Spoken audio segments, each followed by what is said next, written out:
నమస్తే, welcome to I news. నేను సోనియా. ఒక పక్క ఎముకలు కొరికే చలి, మరోవైపు అకాల వర్షాలు. తెలుగు రాష్ట్రాల్లో విచిత్రమైన వాతావరణ పరిస్థితి వచ్చింది. చలికి వణుకుతూ, వర్షంలో తడుస్తూ తెలుగు రాష్ట్రాలు రాబోయే 3 రోజులు గడపాల్సిన దుస్థితి వచ్చింది. ఇప్పటికే పగటి ఉష్ణోగ్రతలు బాగా పడిపోయి రాత్రిపూట -డిగ్రీలకు చేరుకున్న వాతావరణంతో జనం వణికి చేస్తున్నారు. దీనికి తోడు ఇప్పుడు బంగాళాఖాతంలో ఏర్పడిన అల్పపీడనాలతో భారీ వర్షాలు ఖాయమంటున్నది వాతావరణ శాఖ.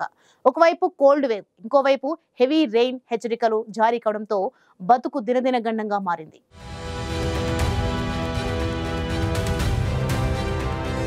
కొద్ది రోజులుగా చలి పంజా విసురుతోంది. మంచు కురిసే వేళలో అనే పాట సినిమాలో అందంగానే కనిపించింది. కానీ నిజంగా మంచు కురిస్తే ఎముకలు కరిగిపోయి కీళ్లు వంకలు పోతాయి. ఈ పరిస్థితిని తెలుగు రాష్ట్రాల ప్రజలు 4-5 రోజులుగా అనుభవిస్తున్నారు. తెలుగు రాష్ట్రాల్లో చాలా చోట్ల రాత్రి వేళల్లో ఉష్ణోగ్రతలు -డిగ్రీలకు చేరుకుంటున్నాయి. దీంతో జనం గజగజా వణుకుతున్నారు. రాత్రి వేళలో పనిచేయాల్సిన ఉద్యోగులు, కార్మికులకు మాత్రం నరకం ప్రత్యక్షమవుతుంది. ఈ చలి సరిపోదు అన్నట్లు ఇప్పుడు భారీ వర్షాల భయం వెంటాడుతోంది. బంగాళాఖాతంలో ఏర్పడిన అల్పపీడనం కారణంగా రాబోయే 3 రోజులు తెలంగాణ, ఆంధ్రప్రదేశ్ రాష్ట్రాల్లో భారీ వర్షాలు ఖాయమంటున్నారు వాతావరణ శాఖ అధికారులు. బంగాళాఖాతంలో ఈశాన్య రుతుపవనాల కారణంగా ఒకదాని తర్వాత ఒకటి అల్పపీడనాలు ఏర్పడుతున్నాయి. దీంతో అవి తుఫానులుగా మారే క్రమంలో చలి తీవ్రత ఎక్కువగా ఉంటుందని విశాఖ తుఫాన్ హెచ్చరికల కేంద్రం, విశాఖ వాతావరణ కేంద్రం సూచిస్తోంది. వచ్చే 3 రోజుల పాటు చలి, వర్షం కలగలిసి దాడి చేయడం ఖాయంగా కనిపిస్తుంది.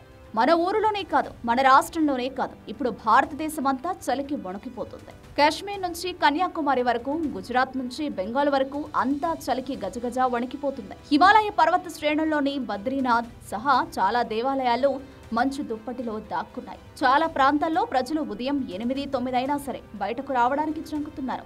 రాత్రిళ్లలో చలి మరీ ఎక్కువ కావడంతో 2-3 రగ్గులు కప్పుకుని మరీ పడుకుంటున్నారు. ఉత్తర భారతదేశంలో చాలా నదులు గడ్డకట్టుకుపోయాయి.